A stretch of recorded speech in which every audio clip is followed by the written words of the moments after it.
السلام عليكم ومرحبا بكم وفيديو جديد. بس كنتمنى باش تكونوا كتصوموا في احسن الاحوال. اليوم 11 رمضان، الله يدوز علينا بخير والله يتقبل منا ومنكم. هذا الفيديو هذا فيه بزاف ديال المعلومات وفيه بزاف الاخبار د فرنسا. بقاو معايا باش تستافدوا من شو الفيديو ديالنا. دابا نبداو الاخبار ديالنا على بركه الله. سمعوا مزيان. اذا غادي نبدا لكم بخبر على العاملين في قطاع الصحه الفرنسي. الهيئه العليا للصحه في فرنسا نهار 30 مارس قالت بان العاملين في القطاع الصحي لم يعودوا بحاجه اجباريه للتلقيح، يعني الفاكسان ديال كوفيد ما بقاتش اجباريه بالنسبه للناس اللي كيخدموا في القطاع الصحي. تعقلوا في العهد ديال كورونا كانوا وقفوا بزاف ديال العاملين، 4000 عامل في فرنسا، سواء ممرضين سواء دي سوانيون، حتى الناس اللي كيخدموا دي بومبي، واي واحد كيخدم اون كونتاكت مع شي واحد مريض اولا شي واحد كبير في العمر، فوقفوهم لانهم رفضوا يديروا التلقيح الكامل او لا التلقيح ديال كوفيد. دابا الهيئه العليا اللي الحكومه الفرنسيه كتثق في القرارات ديالها قالت بانه ماشي ضروري ان اللي يخدم في قطاع الصحه يكون عنده الفاكسان ديال كوفيد، يقدر يخدم بلا ما يكون، مع انها زعما كتقول سي ريكوموندي، يعني من المستحب انكم ديروها. بالنسبه كما قلت لكم الحكومه الفرنسيه كانت يعني ملي كيكون القرار بحال هكا اولا خبر بحال هكا فهي كتاخذه بعين الاعتبار. لذلك فمن المتوقع ان هاد الناس هادو 4000 هادو غادي يرجعوا للخدمه ديالهم بالتدريج. اذا الا كان شي واحد فيكم منهم اولا شي واحد في العائله ديالكم فمبروك عليكم. هذا هو الخبر الاول معانا. ثاني خبر بخصوص الفيزا.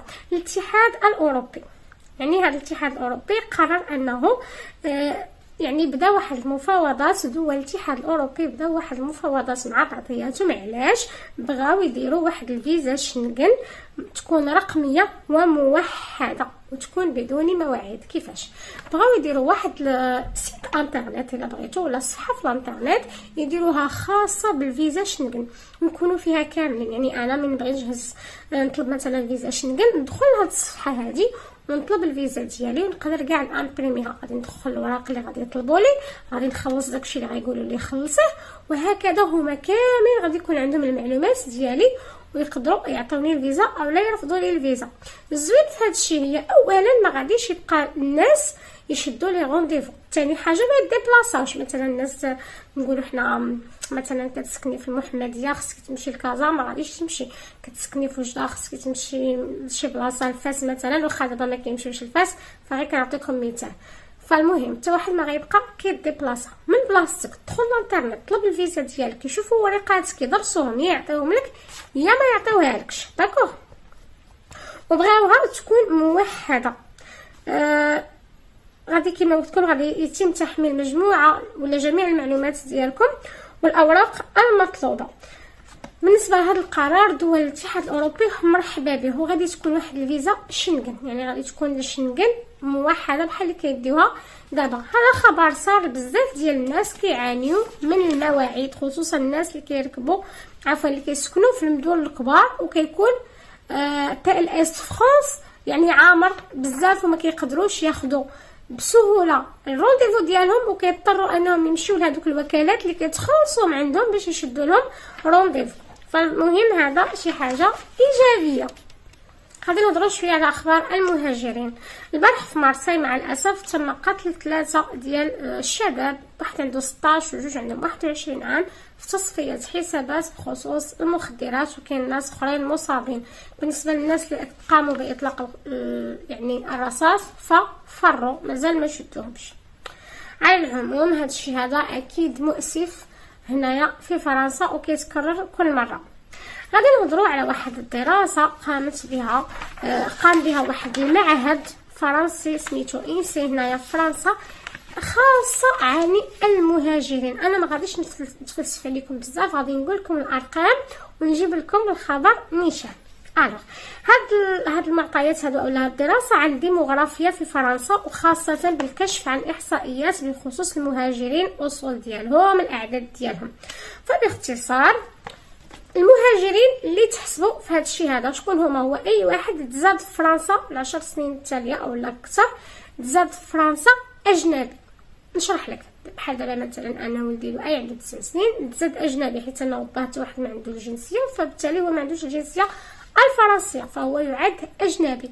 نتيا مغربية وراجلك مغربي ولكن عندكم الجنسية الفرنسية، فوليداتكم تزادوا من الأول فرنسيين، هادو ما محسوبينش، غير باش تاخدوا فكرة كيفاش حسبوا المهاجرين اللي تزادوا في فرنسا أجانب. الوغ قالك سيدي 10.3 من المهاجرين كيمثل هذه الفئة هذه كتمثل 10.3 في هنايا في فرنسا، وهم كيتعرضون للتمييز والعنصرية وفقراء. فاسمعوا معايا. اذا قالك 7 ديال المليون مهاجر في فرنسا حتى 2021، حيت داروا هاد الدراسة في 2000 حتى 2021 وتوقفت. بالمقارنة مع أوروبا ففرنسا تعتبر هذا العدد هذا متوسط. بالنسبة لألمانيا تكلاسات هي رقم 1 في الدول الأوروبية اللي كتستضيف المهاجرين. كذلك لوكسمبورغ علاش؟ لحقاش فيها 47% ديال المهاجرين، يعني هي واخا صغيرة، يعني إلا شفنا بحال دابا في فرنسا 10.3% ديال المهاجرين، في لوكسمبورغ 47% ديال المهاجرين. نشوفوا الأصول ديالها. قالك في الأول في آخر 50 عام كانوا الإسبان والإيطاليين هما رقم 1 هنايا في فرنسا، ولكن العدد ديالهم تراجع، كان أكثر من 800,000 ودابا رجع ل 500,000 وشي حاجة. أما دول المغرب العربي فيمثلون 2 مليون أجنبي هنايا، ولكن نصف الأجانب أو نصف المهاجرين اللي في فرنسا هما من القارة الإفريقية، يعني 2 مليون غير من المغرب الجزائر تونس، ولكن نص جاي من إفريقيا. ويمثل النساء نسبة ديال 52%، يعني أكثر من نص. الدراسة تحدثت أيضا عن معاناة المهاجرين من التمييز والعنصرية. قالوا بلي 13% من المهاجرين شوماج بالمقارنة مع 7% من الفرنسيين. كذلك عندهم الصالير فابل، ما كيتخلصوش مزيان، ولومبلوا موان كاليفي، كيخدموا مهن موان يعني ماشي زوينه الا بغينا نقولوا، لا المهم موان كاليفي. وقالك فقط 32% منهم يمتلكون منزل في المقابل ديال 59% من الفرنسيين. الحالة الصحية ديالهم غير جيدة بالمقارنة، 11% بالنساء و10% من الرجال بالمقارنة مع 7% من الفرنسيين اللي كيعتبروا بأن الحالة الصحية ديالهم غير جيدة. المغاربيين، المغاربة، جزائريين، توانسة يعانون أكثر في مجال العمل، ففقط قالك 23% منهم اللي كيعيطوا لهم يدوزوا لي دونتروتيا بالمقارنة مع 33% من الفرنسيين. كذلك في الصفوف ديال الشوماج 16% من المغاربيين كيعانيوا من الشوماج بالمقابل مع 6% من الفرنسيين. اذا الى جينا نشوفوا هذه الاحصائيات هذه، فالمهاجرين المغاربيين هما الاكثر اللي كيعانيوا في فرنسا. غادي نكملوا في الاخبار ديالنا بخصوص الهجره والمهاجرين، ولكن قبل ما نقول لكم شنو قال جيرالد دارمانان وزير الداخليه الفرنسي بغيت نشارك معكم هذا الخبر هذا. بينما اصبحت واحد السوريه سميتها نادية القحف اول قاضيه محجبه في ولايه نيوجيرسي الامريكيه، عندها 50 عام، اصبحت قاضيه. البارح دارت القسم، حلفت وجابت واحد القران قديم عندها كانت عطاتو لها الجده ديالها ودارت اليد عليها اليد على القران وحلفت ودارت القسم ديالها. حنا في فرنسا مازال كنعانيو من هذا الشيء هذا. فالبارح ولا البارح كانت كنلعبه باريس سان جيرمان، فالمشاهدين او المتفرجين في الملاعب، المشجعين في الملاعب ديال كره القدم رفعوا واحد الشعار كاتبين فيه ان دات الفيردو كوشمار دو لا اف اف، زعما ديال الفيدراليه الفرنسيه لكره القدم، في اف اف اف لا فيدراسيون فرونسيز ديال الفوتبول. كاتبين بان كما كنت شاركت معكم في فيديو سابق بانهم الفيدراليه الفرنسيه لكره القدم منعت وعطات اوامر للحكام باش انهم ما يوقفوش الماتشات بحال المانيا وهولندا وبزاف ديال الدول وبريطانيا، انهم ما يوقفوش الماتش باش شي واحد يشرب الماء ولا ياكل تمره حيتاش كان صايم. ولكن كما قلت لكم المشجعين رفعوا هذا الشعار هذا ووجهوا هذا الميساج هذا في الملاعب الفرنسيه. كذلك ليس هذا فقط، البارح استبعد مدرب نونت اللاعب الجزائري الدولي سميتو جوان حجام كان صايم، قال له ما تصومش نهار الماتش، رفض، قال له انا ما يمكنليش يعني نقدر نلعب وانا صايم. فالمدرب ديالو رفض انه يلعب وما خلاهش يلعب، والنتيجه على العموم كانت بان نانت خسرت ب 3-0. جو كرو كانوا لاعبين مع غيمس، خسروا ب 3-0. يمكنوا كان هذوك اللي كانوا فاطرين وخسروا ب 3-0 كان خلاه يصوم واخا خلاه يلعب واخا كان صايم. فوالا اخر خبر باش ما نطولش عليكم في هذا الفيديو هذا.